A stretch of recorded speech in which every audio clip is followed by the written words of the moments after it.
Hello students, DIC education ચેનલમાં આપ સૌનું હાર્દિક સ્વાગત છે. પ્રકરણ 4 ભાગીદારીનું પુનર્ગઠન. આજે ત્રીજા ભાગમાં આપણે ભાગીદારી પેઢીની મિલકતો અને દેવાનું પુનઃમૂલ્યાંકન એટલે શું અને તેની હિસાબી અસરો વિશે ચર્ચા કરીશું. અગાઉ ભાગ 1માં ભાગીદારીનું પુનર્ગઠન એટલે શું, તેના કારણો, ચાલુ ભાગીદારો વચ્ચે નફા નુકસાનની ફાળવણીના કે વહેંચણીના પ્રમાણમાં ફેરફાર થાય તો ત્યારે ત્યાગનું પ્રમાણ અને લાભના પ્રમાણના ખૂબ જ અગત્યના કહી શકાય તેવા દાખલા પાઠ્યપુસ્તકના આપણે સોલ્વ કર્યા. બીજા ભાગમાં આપણે ભાગીદારો વચ્ચે અનામત અને એકત્રિત નફાની વહેંચણી માટે આમનોંધ કેવી રીતે પસાર થાય તે શીખ્યા. હવે આજે આપણે ત્રીજા ભાગમાં પુનઃમૂલ્યાંકન વિશે ચર્ચા કરીશું. તો સૌપ્રથમ પુનઃમૂલ્યાંકન એટલે શું? તો કે કોઈ પણ વસ્તુનું કોઈ પણ બાબતનું ફરીથી મૂલ્ય આંકવું એટલે કે એને પુનઃમૂલ્યાંકન કહેવાય. તો અહીંયા ભાગીદારી પેઢીના ચોપડે મિલકતો અને દેવા જે કિંમતે નોંધાયેલા હોય તેને વર્તમાન કિંમતે ફરી લાવવા એટલે તેનું પુનઃમૂલ્યાંકન કહેવાય. પાકા સરવૈયામાં તમામ મિલકતો અને દેવા તેની પડતર કિંમતે અથવા તો પડતર બાદ ઘસારાની કિંમતે એટલે કે ચોપડે કિંમતે જ હંમેશા દર્શાવવામાં આવતા હોય છે. તો તે ચોપડે કિંમતે દર્શાવેલ મિલકત અને દેવાને હવે જો આપણે ફરી તેનું બજાર મૂલ્ય છે તે પ્રમાણે નવું મૂલ્ય આંકવું હોય તો તેને આપણે પુનઃમૂલ્યાંકન કર્યું કહેવાય.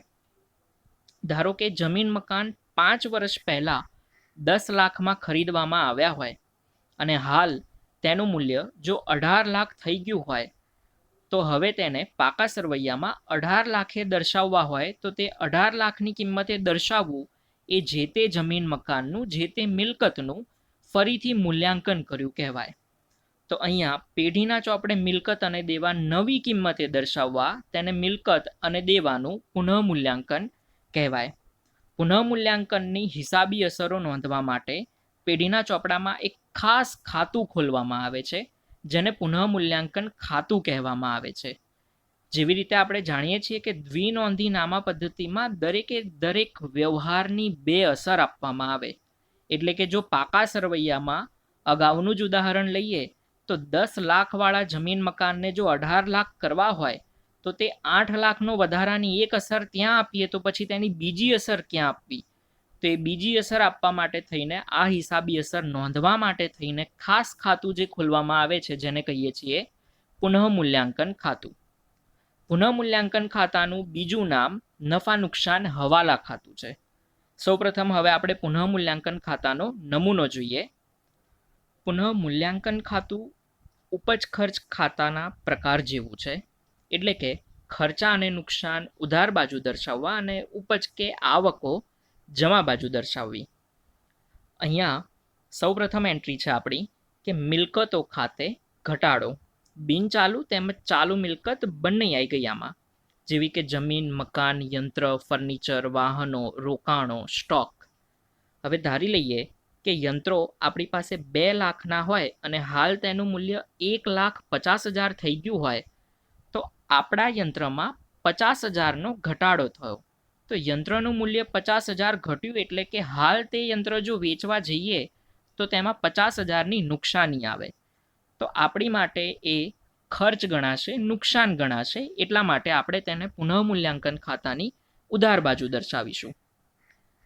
દેવાદારોના મૂલ્યમાં ઘટાડો થાય જે કોઈ પણ સ્વરૂપે, ઘાલખાત સ્વરૂપે કે પછી ઘાલખાત અનામત તેના પર રાખવામાં આવી હોય કે વટાવ અનામત રાખવામાં આવી હોય તો પાકા સરવૈયામાં દર્શાવેલ દેવાદારના મૂલ્યમાં ઘટાડો થાય છે.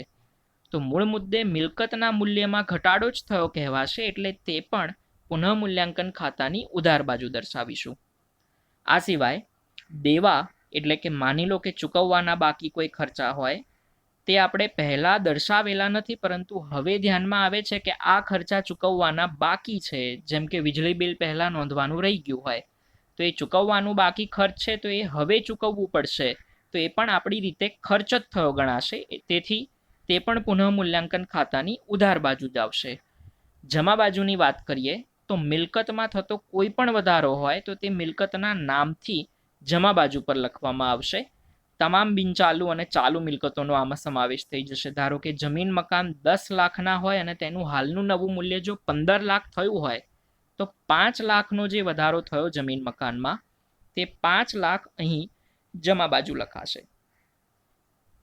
ધારો કે સ્ટોક છે તો સ્ટોકનું મૂલ્ય આપણે ખરીદ્યો હોય ત્યારે તેની પડતર કિંમત 5 લાખ હોય, પરંતુ હાલમાં જો તેની બજાર કિંમત 8 લાખ બનતી હોય તો તે 3 લાખનો જે વધારો છે કે જે ફાયદો છે આપણી માટે, તે ફાયદો હોવાથી અહીંયા તે પણ જમા બાજુ દર્શાવવામાં આવશે. તેવી જ રીતે કોઈ પણ દેવામાં ઘટાડો થયો હોય તો તે પણ આપણી માટે એક ફાયદો જ કહેવાય. દેવામાં ઘટાડો થવો એટલે શું? તો કોઈ લેણદારને હવે આપણે રકમ ચૂકવવાની ઓછી બનતી હોય, ધારો કે 50,000ના લેણદાર હોય ને તેને હવે 10% આપણે ઓછા ચૂકવવાના હોય, તો 50ની બદલે 45,000 જ જો ચૂકવવા પડે તેવી સ્થિતિ ઊભી થાય તો 5,000નો અહીંયા આપણને ફાયદો મળ્યો કહેવાય. તેથી તે પણ પુનઃમૂલ્યાંકન ખાતાની જમા બાજુ દર્શાવાશે. છેલ્લી જે 2 એન્ટ્રીઓ છે ભાગીદારોના મૂડી ખાતે નફો અને ખોટ, તે ખાતું બંધ કરવાની અંતિમ એન્ટ્રી બનશે. એટલે કે જો ખાતાની જમા બાજુનો સરવાળો વધારે આવતો હશે ઉધાર બાજુ કરતાં, તો ભાગીદારોના મૂડી ખાતે તે નફાની રકમ વહેંચવામાં આવશે, અને જો ઉધાર બાજુનો સરવાળો વધારે આવતો હશે તો તફાવતની રકમ જમા બાજુ પર ખોટ ગણાશે કે જે ભાગીદારો વચ્ચે વહેંચવામાં આવશે. તેથી તે પણ ભાગીદારોના મૂડી ખાતે જ નોંધાશે. એક પુનઃમૂલ્યાંકન દાખલાનો મહાવરો થાય તે હેતુથી એક આપણે નાનું એવું ઉદાહરણ લઈએ છીએ. અહીંયા ભાગીદારી પેઢીનું પાકું સરવૈયું આપેલું છે કે જેમાં ભાગીદારોની મૂડી આપેલી છે, અનામત અને નફા નુકસાન આપેલું છે તથા લેણદારો દર્શાવેલા છે. મિલકતો બાજુ પર બિનચાલુ મિલકતો જેવી કે જમીન, મકાન, ફર્નિચર અને રોકાણો દર્શાવેલા છે તથા ચાલુ મિલકતો ઘાલખાદ અનામત બાદ કર્યા પછીના દેવાદારો, સ્ટોક અને રોકડ શિલ્લક દર્શાવેલી છે. વધારાની માહિતી તરીકે નીચે 6 જેટલા હવાલા આપવામાં આવેલા છે. તો સૌપ્રથમ આપણે પુનઃમૂલ્યાંકન ખાતું તૈયાર કરીએ. બીજું નામ તેનું નફા નુકસાન હવાલા ખાતું છે, તે ધ્યાનમાં રહે તે હેતુથી જ અહીંયા કૌંસમાં લખેલું છે. અધરવાઇઝ જવાબ લખતી વખતે, દાખલો ગણતી વખતે માત્ર પુનઃમૂલ્યાંકન ખાતું અથવા નફા નુકસાન હવાલા ખાતું બેમાંથી કોઈ પણ એક જ લખીશું તો પણ ચાલશે. સૌપ્રથમ પહેલો હવાલો છે કે જમીન મકાનની કિંમતમાં 20%નો વધારો કરવો. જમીન મકાન અહીં 14 લાખના દર્શાવેલા છે. જો તેમાં વધારો કરીએ તો તે આપણી માટે ફાયદો ગણાશે. આપણા જમીન મકાનના ભાવમાં વધારો થાય તો તે આપણી માટે ફાયદો જ ગણાય. તો અહીં તે ફાયદો થશે, તો તેથી હમણાં આગળ નમૂનામાં જોયું તે મુજબ પુનઃમૂલ્યાંકન ખાતાની આપણે જમા બાજુ અસર આપીશું. તો જમીન મકાન ખાતે જમા બાજુ પર લખાશે અને રકમ કેટલી બનશે? તો 14 લાખમાં 20%નો વધારો છે, તો 14 લાખના 20% એટલે કે 2,80,000નો વધારો થશે કે જે આપણે જમા બાજુ રકમના ખાનામાં લખીશું. આગળ બીજો હવાલો જોઈએ. ફર્નિચરની કિંમતમાં 20%નો ઘટાડો કરવાનો છે. તો અહીં ફર્નિચર આપણને 6 લાખનું આપ્યું છે અને આપણા ફર્નિચરના મૂલ્યમાં જો ઘટાડો થાય તો તે આપણી માટે નુકસાન ગણાશે. તો મિલકતના મૂલ્યમાં કોઈ પણ ઘટાડો થાય તો તે પુનઃમૂલ્યાંકન ખાતાની ઉધાર બાજુ દર્શાવવામાં આવશે. તેથી ફર્નિચર પુનઃમૂલ્યાંકન ખાતાની ઉધાર બાજુ લખવામાં આવશે. ફર્નિચર ખાતે તેની રકમ મળશે આપણને 20%નો ઘટાડો કીધો છે, તો 6 લાખના 20% એટલે કે 1,20,000નો ઘટાડો થશે. તો તે 1,20,000 ઘટાડાની રકમ આપણે પુનઃમૂલ્યાંકન ખાતાની ઉધાર બાજુ પર લખીશું. ત્રીજો હવાલો છે દેવાદારો પર ઘાલખાદ અનામત વધારીને કુલ 50,000 કરવી. તો અહીં ધ્યાનથી જો, દેવાદારો 6 લાખના છે તથા ઘાલખાદ અનામત 30,000ની ગણેલી છે, જેને હવે વધારીને ઘાલખાદ અનામત 50,000 કરવાની છે. તો ઘાલખાદ અનામત વધે તો તેનાથી દેવાદારોના મૂલ્યમાં ઘટાડો થશે.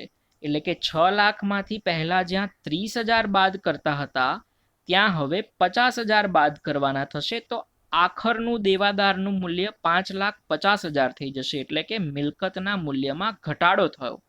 તો કોઈ પણ મિલકત આપણી ઘટશે તો આપણે તે પુનઃમૂલ્યાંકન ખાતાની ઉધાર બાજુ લખીશું. એટલે કે ઘાલખાદ અનામત ખાતે ઉધાર બાજુ પર લખાશે. હવે તેની રકમ બાબતે ખાસ ધ્યાન રાખવું કે નવી ઘાલખાદ અનામતમાંથી હંમેશા જૂની ઘાલખાદ અનામત બાદ કરીને લખવું. એટલે કે 50,000ની જે અત્યારે નવી કુલ ઘાલખાદ અનામત ગણવાની થઈ છે તેમાંથી ઓલરેડી આપણે પહેલેથી જ 30,000 ગણેલી છે ઘાલખાદ અનામત. તો તે બાદ કરીએ તો વધારાની ઘાલખાદ અનામત 20,000 બની, તે જ માત્ર નોંધીશું અહીંયા. ધારો કે આ હવાલામાં એક નાનો એવો ફેરફાર કરવામાં આવ્યો હોય, જેમ કે દેવાદારો પર ઘાલખાદ અનામત 3% રાખવી. આપણે દાખલો નથી બદલી રહ્યા, પણ બધા જ પ્રકારના કોન્સેપ્ટ કવર થઈ શકે દાખલામાં, તે હેતુથી અહીંયા એક હવાલામાં ફેરફાર કરીએ છીએ. દેવાદારો પર ઘાલખાદ અનામત 3% રાખવી, એટલે કે 6 લાખના દેવાદારો છે તેની ઉપર 3% લેખે, તો 6 લાખના 3% લેખે 18,000 ઘાલખાદ અનામત રાખવી. તો હવે અહીં પહેલેથી ઘાલખાદ અનામત 30,000 તો બાદ કરેલી જ હતી, પરંતુ નવી ઘાલખાદ અનામત 18,000 આવે છે, તો આપણે આપણી ફોર્મ્યુલામાં ફેરફાર નહીં કરીએ, એટલે કે નવી ઘાલખાદ અનામત માઇનસ જૂની ઘાલખાદ અનામત. તો 18,000માંથી 30,000 બાદ કરીએ તો -12,000 વધશે. તો માઇનસ રકમના ખાનામાં લખી ના શકાય, તે હેતુથી આપણે ઘાલખાદ અનામતની બીજી એન્ટ્રી જમા બાજુ પર આપીશું +12,000થી. તો કોઈ પણ માઇનસ રકમ હોય તેને પ્લસ કરવી હોય તો માત્ર તેની બાજુ જ બદલવાની જરૂર રહે, એટલે કે ઘાલખાદ અનામત ઉધારની બદલે જમા બાજુ લઈ જવાથી તે -12,000ની રકમ +12,000 થઈ જશે. જો બીજી રીતે આપણે સમજીએ તો એવું કહેવાય કે દેવાદારો પહેલા 6 લાખના હતા, જેમાંથી 30,000 ઘાલખાદ અનામત બાદ કર્યા પછી 5,70,000 મૂલ્ય હતું. હવે 3% ઘાલખાદ અનામત ગણવાની હોવાથી 6 લાખમાંથી જો 18,000 બાદ કરવામાં આવે તો તેનું નવું મૂલ્ય 5,82,000 બનશે. તો 5,70,000ની બદલે 5,82,000 બને છે. તો અહીં 12,000નો મિલકતના મૂલ્યમાં દેવાદારોમાં વધારો થયો. તો વધારો થાય તો તે ફાયદો સૂચવે છે મિલકતના મૂલ્યમાં. તો એ ફાયદો છે, તેથી સીધું જ તમે ઘાલખાદ અનામત ખાતે જમા બાજુ જો 12,000 લખી દો તો પણ ચાલે. ચોથો હવાલો જોઈએ. સ્ટોકમાં 30,000ના મરામત ખર્ચની જરૂર છે. તો મરામત ખર્ચની જરૂર છે એટલે કે સ્ટોકના મૂલ્યમાં ઘટાડો થશે 30,000નો. તો 2,30,000ના સ્ટોકમાંથી 30,000નો ઘટાડો થશે. તો સ્ટોકમાં ઘટાડો એટલે મિલકતના મૂલ્યમાં ઘટાડો. મિલકતનું મૂલ્ય ઘટે જે ખર્ચ દર્શાવે છે, તો પુનઃમૂલ્યાંકન ખાતાની ઉધાર બાજુ પર લખીશું આપણે 30,000. એની પછી પાંચમો હવાલો છે, લેણદારમાંથી 50,000 હવે ચૂકવવા પડશે નહીં. તો લેણદાર 4,50,000ના છે, જેમાંથી 50,000 હવે આપણે નથી ચૂકવવાના, એટલે કે હવે આપણે ભવિષ્યમાં ચૂકવવાના થશે માત્ર 4 લાખ. તો અહીંયા 50,000નો આપણને ફાયદો થયો ગણાશે. 4.5 લાખ 4,50,000ની બદલે હવે માત્ર 4 લાખ જ ચૂકવવાના છે. તો એ 50,000નો ફાયદો છે, જે આપણે પુનઃમૂલ્યાંકન ખાતાની જમા બાજુ પર નોંધીશું. છઠ્ઠો હવાલો છે, ચૂકવવાનો બાકી ખર્ચ 6,000 અને મળવાની બાકી આવક 8,000 છે. જો કોઈ ખર્ચો ચૂકવવાનો બાકી હોય તો એ હવે ભવિષ્યમાં ચૂકવવો પડશે, કે જે ખર્ચ છે તેથી તેની અસર આપણે આપીશું ઉધાર બાજુ પર પુનઃમૂલ્યાંકન ખાતાની. મળવાની બાકી આવક 8,000 છે, તો આવક મળવાની બાકી છે, આવક થશે, ફાયદો કહેવાય આપણી માટે, તેથી તે પુનઃમૂલ્યાંકન ખાતાની જમા બાજુ પર દર્શાવવામાં આવશે. હવે આપણે પુનઃમૂલ્યાંકન ખાતાનો સરવાળો કરીએ તો જમા બાજુ 3,38,000 આવે છે અને ઉધાર બાજુનો આપ સરવાળો કરશો તો તે 3,38,000 નથી થતો, તે 1,56,000 જ થાય છે. તેથી જમા બાજુવાળો સરવાળો જ ઉધાર બાજુ પર મૂકીશું અને જે પણ તફાવતની રકમ આવે છે 1,62,000 તે ભાગીદારોનો નફો કહેવાશે. તો બંને ભાગીદારો વચ્ચે નફા નુકસાનના પ્રમાણમાં તેની વહેંચણી કરવામાં આવશે. અહીંયા દાખલામાં આપણને કોઈ નફા નુકસાનનું પ્રમાણ આપ્યું નથી, તો ધારી લઈએ કે સરખે હિસ્સે જ નફા નુકસાનની વહેંચણી કરીએ તો બંને ભાગીદારના ભાગે 81,000ની રકમ બનશે. તો મિત્રો, આ પુનઃમૂલ્યાંકન ખાતાની સમજૂતી માટે થઈને આપણે એક ઉદાહરણ જોયું. અહીંયા ખાસ આમનોંધ પણ પૂછાતી હોય છે, તો આ જ ખાતા પરથી આમનોંધ કેવી રીતે તૈયાર કરવી તે પણ જોઈએ. હવે આમનોંધના ખાતા પણ ધ્યાન રાખવા, ક્રમ, વિગત, ખાપા, ઉધાર અને જમાના ખાના તૈયાર થશે. હવે આમનોંધમાં ક્રમ કોઈ પણ હોઈ શકે. તમે હવાલા પ્રમાણે ક્રમમાં અસર આપશો તો પણ ચાલશે, અને ખાતા પરથી જો તમે ક્રમમાં સળંગ અસર આપશો, આમ નોંધ લખશો તો પણ ચાલશે. જેમ કે પહેલી એન્ટ્રી જુઓ, ઉધાર બાજુ પર ફર્નિચર ખાતે 1,20,000 લખેલા છે, એટલે કે પુનઃ મૂલ્યાંકન ખાતું ઉધાર થાય છે 1,20,000 થી. તો આપણે સૌ પ્રથમ લખશું પુનઃ મૂલ્યાંકન ખાતે ઉધાર 1,20,000, અને વિગતમાં છે ફર્નિચર ખાતે, એટલે કે જમા થનાર ખાતું બનશે ફર્નિચર, તો લખીશું ફર્નિચર ખાતે 1,20,000, એટલે કે આપણી આમનોંધ બની પુનઃ મૂલ્યાંકન ખાતે ઉધાર તે ફર્નિચર ખાતે. તો ખાસ યાદ રાખવું, અહીંયા ઉધાર બાજુ પર જે વિગત આપી છે તે બધી જ રકમથી પુનઃ મૂલ્યાંકન ખાતું ઉધાર થશે, અને તે દર્શાવેલ વિગત છે તે જમા થશે. તેવી જ રીતે બીજી આપણે અસર જોઈએ, ઘાલખાદ અનામત. તો ઘાલખાદ અનામતના 20,000 દર્શાવેલા છે. તો સૌ પ્રથમ પુનઃ મૂલ્યાંકન ખાતું ઉધાર થાય છે 20,000 થી તેવું કહેવાશે, એટલે સૌ પ્રથમ આપણે પુનઃ મૂલ્યાંકન ખાતે ઉધાર લખશું 20,000, અને ઘાલખાદ અનામત છે તે જમા થશે 20,000 થી, એટલે કે આપણી આમ નોંધ બની પુનઃ મૂલ્યાંકન ખાતે ઉધાર તે ઘાલખાદ અનામત ખાતે. બિલકુલ તેવી જ રીતે આપણી ત્રીજી અસર સ્ટોકની બનશે. તો અહીંયા પણ પુનઃ મૂલ્યાંકન ઉધાર થશે 30,000 થી, અને સ્ટોક જમા થશે 30,000 થી. ચોથી આમ નોંધ, ચૂકવવાના બાકી ખર્ચ બાબતે પણ અગાઉની જેમ જ પુનઃ મૂલ્યાંકન ખાતું ઉધાર થશે 6,000 થી, અને ચૂકવવાના બાકી ખર્ચ જમા થશે 6,000 થી. જમા બાજુની વિગત માટે ખાસ ધ્યાન આપજો. જમીન મકાન ખાતે 2,80,000 છે. તો અહીંયા કહેવાય એવું કે પુનઃ મૂલ્યાંકન ખાતું જમા થાય છે 2,80,000 થી, એટલે કે જમીન મકાન ઉધાર થશે 2,80,000 થી, અને પુનઃ મૂલ્યાંકન જમા લખાશે 2,80,000 થી. એટલે કે જ્યારે પણ જમા બાજુની અસર આપતા હોઈએ તો પુનઃ મૂલ્યાંકન ખાતું જમા થશે, અને વિગતમાં દર્શાવેલ ખાતું છે તે હંમેશા ઉધાર થશે. તેવી જ રીતે તેની પછીની લેણદારોની અસર આપેલી છે 50,000 થી. તો લેણદારો ખાતે ઉધાર થશે 50,000, અને પુનઃ મૂલ્યાંકન ખાતું જમા થશે 50,000 થી. ભૂલથી અહીંયા આંકડામાં 5 લાખ થઈ ગયા છે, તો તેને 50,000 જ સમજવા.